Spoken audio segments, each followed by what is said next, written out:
बिस्मिल्लाहिर्रहमानिर्रहीम सल्लल्लाहु अला मुहम्मदिन सल्लल्लाहु अलैहि वालिहि वसल्लम। Welcome to the Biolish world. Viewers, अंग्रेज़ी ज़ुबान में हम दो तरह की गुफ्तगू करते हैं। एक फ़ॉर्मल गुफ्तगू होती है जिसे रस्मी कहते हैं। फ़ॉर्मल गुफ्तगू हम बेसिकली फ़ॉर्मल इन्वायरमेंट में करते हैं, जैसे कि किसी मीटिंग में, जैसा कि किसी फॉर्मल प्लेटफॉर्म पर, किसी सेमिनार में, क्लासरूम में, ऑफिसेज़ में।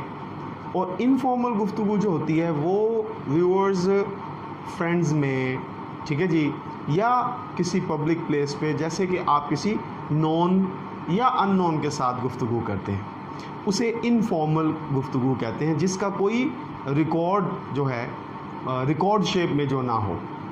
तो व्यूअर्स, अब इसके साथ साथ कॉन्ट्रैक्शंस जो हैं, ख़ास तौर पर ये जब हम स्पोकन अंग्रेज़ी को हम ओरली या जिसके साथ कन्वर्सेशन कर रहे होते हैं व्यूअर्स, हम उस दौरान कॉन्ट्रैक्शंस का इस्तेमाल करते हैं फ्लुएंट होने के लिए। कॉन्ट्रैक्शन क्या होती है व्यूअर्स? हम अल्फाज को मुख्तसर कर देते हैं, जैसे कि आइल, आई विल, आई शैल के बजाय हम आइल का लफ्ज़ इस्तेमाल करते हैं। आई हैव के बजाय हम आइव का वर्ड इस्तेमाल करते हैं। इसके ऊपर प्रॉपर एक कॉन्ट्रैक्शन के ऊपर प्रॉपर एक लेक्चर जो है वो अनकरीब मैं डिलीवर करूँगा। अब व्यूअर्स, कॉन्ट्रैक्शन जो है वो भी दो तरह की है। एक तो मैंने आपको अर्ज़ किया कि हम अपनी गुफ्तगू में जब हम कन्वर्सेशन कर रहे होते हैं हम कॉन्ट्रैक्शन का इस्तेमाल करते हैं। एक और कॉन्ट्रैक्शन व्यूअर्स जो हम इनफॉर्मल करते हैं, वो हमारी गुफ्तगू जो है उसमें हम क्या करते हैं, अपनी गुफ्तगू में इनफॉर्मल कॉन्ट्रैक्शंस का इस्तेमाल करते हैं। तो आज उसी सिलसिले में हमने कुछ इनफॉर्मल कॉन्ट्रैक्शंस डिस्कस करनी है कि कुछ ऐसे अल्फाज जो हमारी गुफ्तगू में बहुत ज़्यादा इस्तेमाल होते हैं, उनको आज हम अपने लेक्चर का हिस्सा बनाने लगे हैं। तो व्यूअर्स, लेक्चर शुरू करने से पहले मेरी आप लोगों से दरख्वास्त है, द बायोलिश वर्ल्ड को सब्सक्राइब कर लीजिए, घंटी के बटन को ज़रूर दबाइए ताकि हमारी नई आने वाली वीडियोस के नोटिफिकेशन आपको मौसूल होते रहें। तो व्यूअर्स, अब हम चलते हैं अपने लेक्चर की तरफ।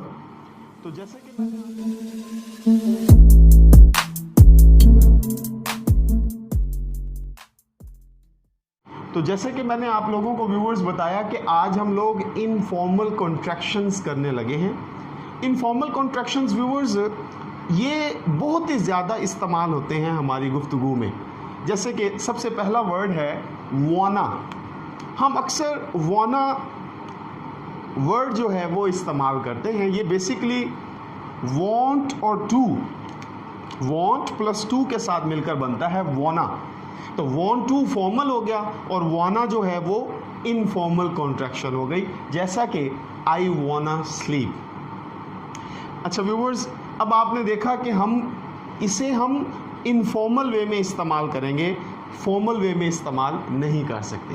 तो वाना जो है वो चूंकि इनफॉर्मल कॉन्ट्रैक्शन है तो इसे हम इनफॉर्मल कन्वर्सेशन में इस्तेमाल करते हैं। अगले वर्ड की तरफ बढ़ते हैं व्यूअर्स। अगला लफ्ज़ है हमारा गोटा।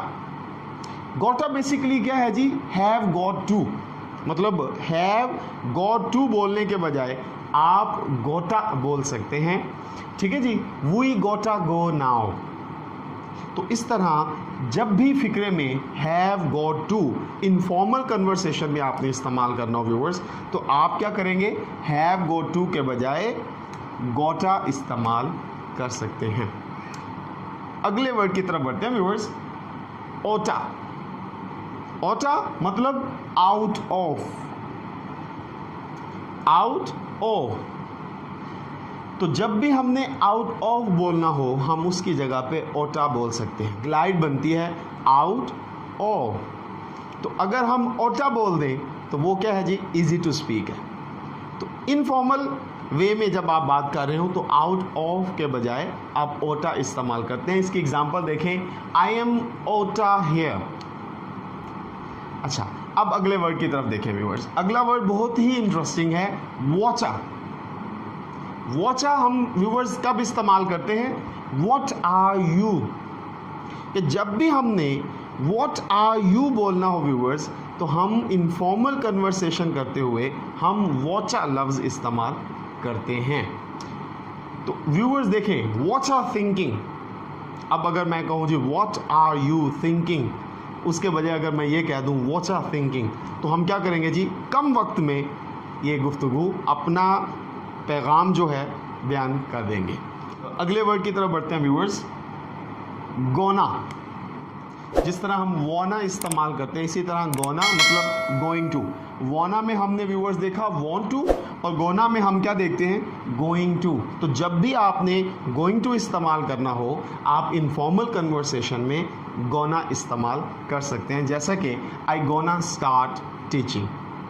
जी व्यूअर्स, नेक्स्ट एग्जांपल की तरफ बढ़ते हैं। Give me, viewers give me, जब भी हमने गिव मी इस्तेमाल करना हो और हम इनफॉर्मल कन्वर्सेशन कर रहे हो किसी के साथ, तो हम गिव मी इस्तेमाल कर सकते हैं, जैसा कि गिव मी सम कैंडीज़।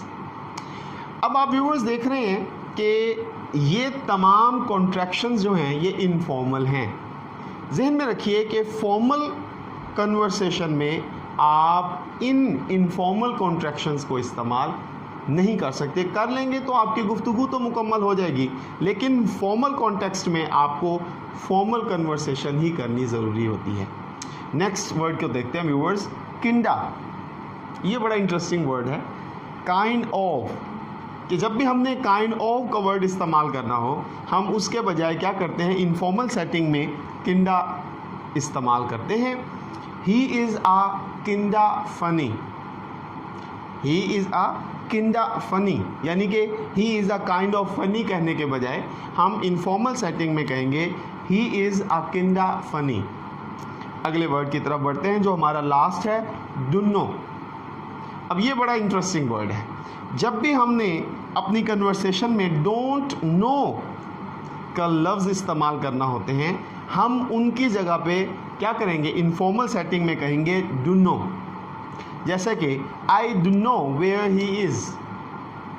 तो व्यूअर्स आपने देखा कि ये वो इनफॉर्मल कॉन्ट्रैक्शंस हैं जो हम अपनी गुफ्तगू में फ्लुएंसी लाने के लिए, कि कम वक्त में हम अपनी बात दूसरों तक पहुंचा सकें, इनफॉर्मल कॉन्ट्रैक्शंस इस्तेमाल करते हैं। और मैं उम्मीद करता हूं आज के इन इनफॉर्मल कॉन्ट्रैक्शंस को आपने अच्छे तरीके से समझा होगा, आपको आज के लेक्चर की समझ आई होगी। खुश रहें, खुशियाँ बांटें, अपना ख्याल रखें। अल्लाह हाफिज़।